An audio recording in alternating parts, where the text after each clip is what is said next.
everyone. Ayun, Rocco, congratulations sa success ng Lakambini. Ayun, anong reaction mo habang pinapanood mo ngayon tong Lakambini?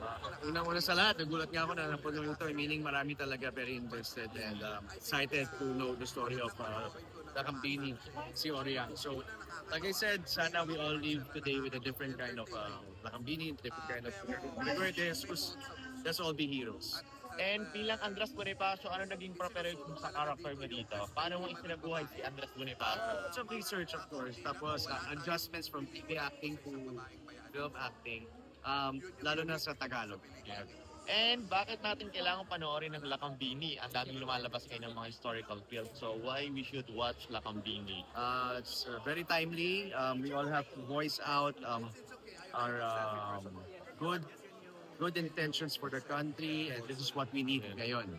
And dito natin makikita lang isang strength ng isang babae. Throughout any challenges, we still come out on top. Kaya sa lahat ng kapapalagihan, saludo kami sa inyo. Yeah. And last na lang, invite na natin sila, Rocco, sa Lakambini at sa mga aabangan sa'yo na series, movies, at mga projects mo. Itong November, Lakambini sa lahat ng cinemas natin. Gabi ng Lagim, ito rin November. And of course, War Boys na pasok na sa MMFF. Please watch out for all these movies. Isang series na gagawin ko. And Cinemalaya and Phoenix. Okay, congratulations again, Rocco. Thank you so much. Thank you. Thanks, Rocky.